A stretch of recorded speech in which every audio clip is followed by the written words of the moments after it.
Hello and welcome to a new project. Today I want to create something that I feel is lacking in my everyday wardrobe, and that is overalls. I have loved them as a style for years, like since I was a tiny weeny person. I've been like, overalls, jumpsuits, they are it when it comes to style.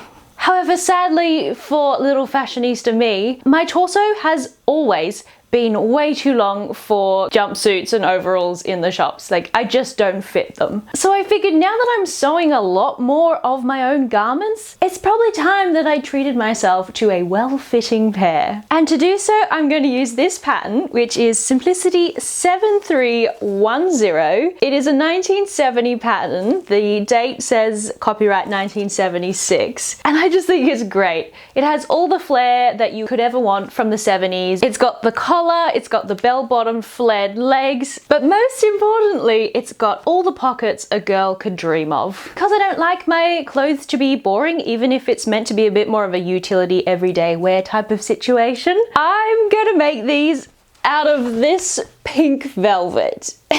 Y'all know I love me some velvet, despite how finicky and annoying it can be to sew. However, this is upholstery velvet, so it's a bit more sturdy and a bit happier to cooperate with the sewing process. So I think we should get along just fine. I got this roll from the op shop and I think I paid about $10 for the whole thing. So if you're someone who's looking to get into sewing but you're really scared of cutting into the fancy expensive fabrics, which I get, for the first year I was sewing, I was terrified of making that first cut. I'm getting better at it now. It's less scary. But if you're just starting out, head to your op shop or your thrift shop or your charity shop, whichever you call it, and just pick up some curtains or some bed sheets or, you know, the occasional roll of upholstery fabric. And then it's less scary to cut into, especially if you get a massive roll like this, because if I get it wrong and cut something out weirdly, there's plenty more here that I can try again. So with that being said, let's cut into this fabric and get started making these.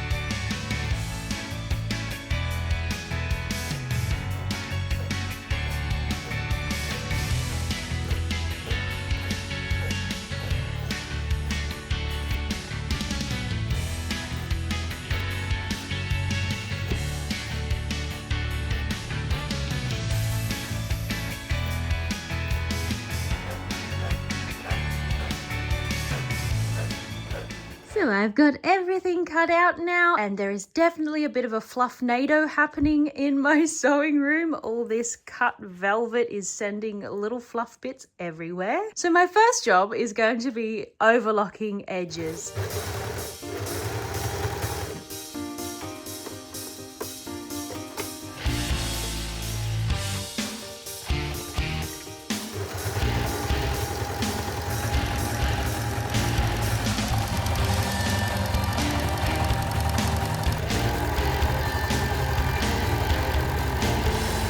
I've now got all my main pieces overlocked. I have kind of stopped sneezing from all the fluff.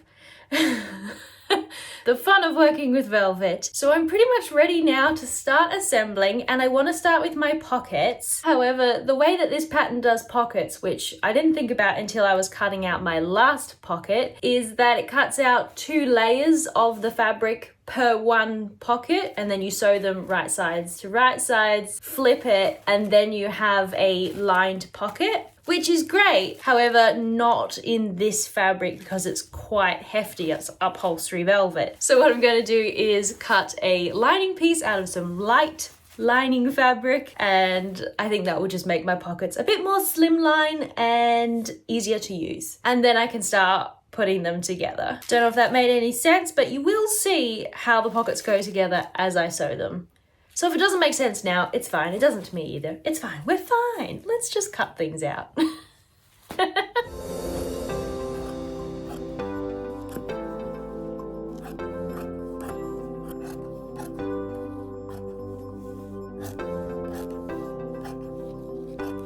quick tip for when you're sewing linings into pocket flaps or anything little like this. To get this nice neat edge and everything sitting in, I haven't pressed this yet, but it's sitting nicely there rather than, you know, sometimes you stitch it and it wants to sit out here and then you have that lining showing. If when you're pinning and stitching, you just pull the lining out by 1 or 2 mils, it doesn't have to be a lot, but it's just enough to make the lining piece that little bit smaller than your outer piece, which means when you turn it, it pulls itself in. It makes it a lot easier to then get this nice neat edge.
My pockets done. They took forever. It's 1:30 now. I probably started sewing this morning at about 9, but I've only just now, oh, dropped one, finished my pockets. I mean, there are 6 of them, plus the flap bits for one of them. So there is a couple and there's some top stitching. But they are done now, which means I can attach these ones to my fronts. And then my fronts can go together and also my backs.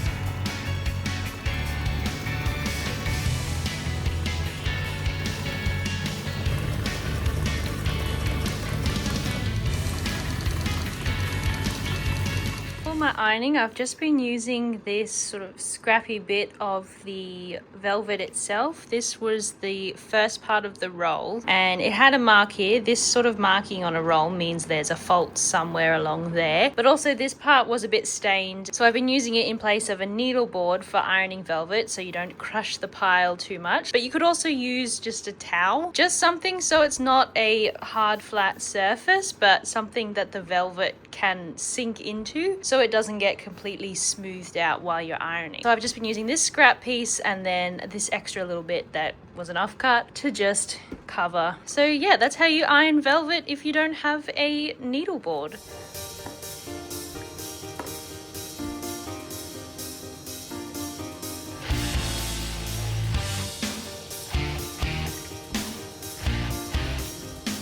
Having a clapper, which is basically just a hunk of smooth wood, untreated, is also really great for holding down the seam while the heat and steam set. So if you let it cool down with that on top, it then creates a flatter seam. Really good for fabrics that don't want to be flat because the little extra persuasion that this gives is really great. You can find these at sewing shops, or if you can get a hunk of untreated wood, you can make them yourself. Mine, my dad actually made, and I have different sizes.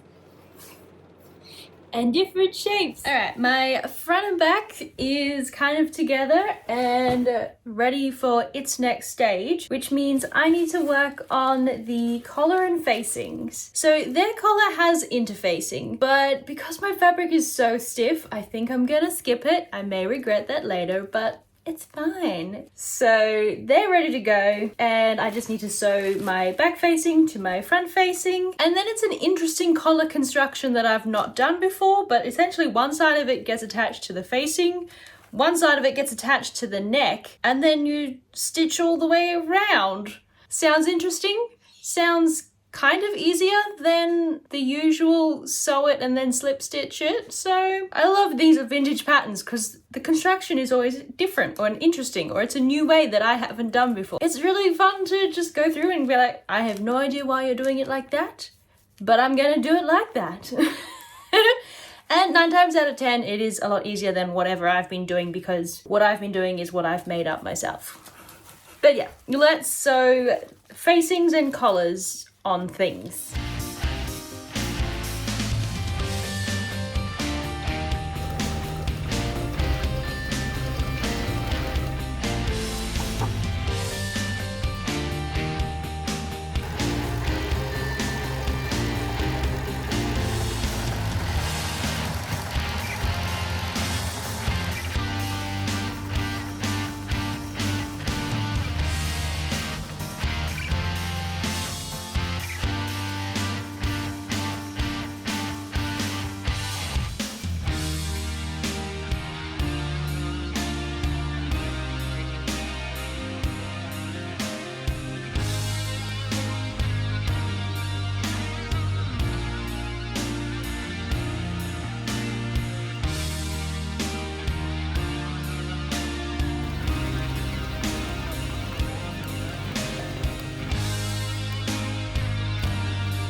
Welcome to day 3 of impractical jumpsuit making. I am loving how it's looking so far, and it's so shiny in this morning light. Love it. Last night I got this collar and facing all prepared to put in my zipper. I really liked the way this collar went on. It made sense. I don't know how this facing bit going onto the zipper is gonna be. I feel like that's gonna be a little fiddly, especially with this fabric. It might run away from me a bit. But anyway, that's my next task, is to insert the zipper in between these 2 layers, so then it just all gets stitched in one, which in theory sounds great. With this fabric, I don't know. So let's find out. I do have a zip. It is not the right color. I only had this really nice purple, and you shouldn't see much of it anyway. So I think I'm going to pin it all in place and then probably baste it so that it stays in place, and then we can machine stitch it, because I have a feeling it's not gonna want to cooperate. But I could be wrong, and if I'm wrong, I'll be very grateful.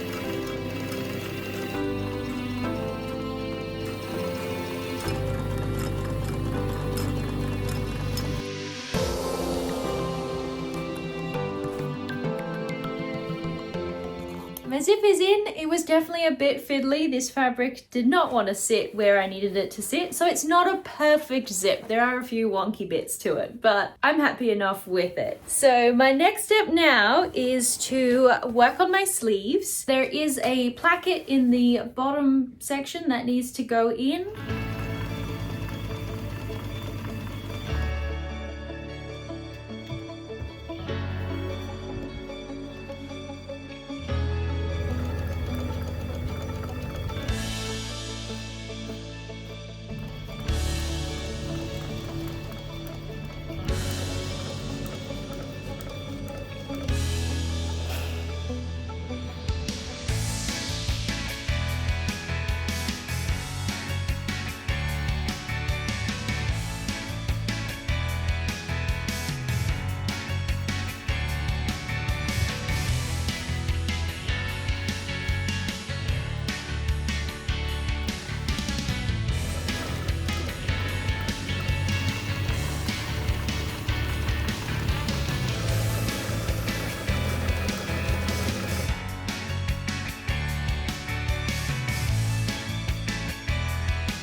I've got my sleeves in and my side seams all done up, so she's coming together. I just need to finish off the sleeves by making up the cuff and attaching that. And then before I do up the inner leg seam, I've got one more pocket to go on. Well, two more, one on each leg. These go on the lower leg portion, and they were a bit smaller than this originally. This is the pattern piece, and this is my pocket. I figured if I wanted to put my phone in it for any reason, I'd need it to be a little bit bigger, so I made it a bit bigger.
My sleeve cuffs are on and my last pockets are in. So now I just need to sew up the inseam, hem the bottom of the legs, and sew on 8 buttons. So nearly there.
Ta-da!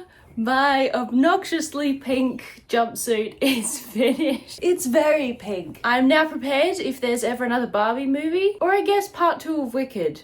I'm prepared. When they come out, I have the outfit. I'm quite happy with this. But also, if you have any overall jumpsuit pattern suggestions that you've tried or you've seen floating around that you think I should try, please comment them down below, because this was fun, but I don't think it's the jumpsuit. I like it, but I think there's a better one out there. The hunt for the perfect overall / jumpsuit continues. But if you do want to make this pattern and you can't find the vintage one, it has actually been re-released. It's now Simplicity 9700, I believe. Yeah, so the modern version of it. I haven't personally sewn it. I know a lot of people say the modern reproductions of the vintage patterns are not necessarily great, but if you're using the pattern as a base and adjusting it to your body anyway, does it matter? I don't know. You do you. Thanks for watching, and I will catch you all next week. Bye.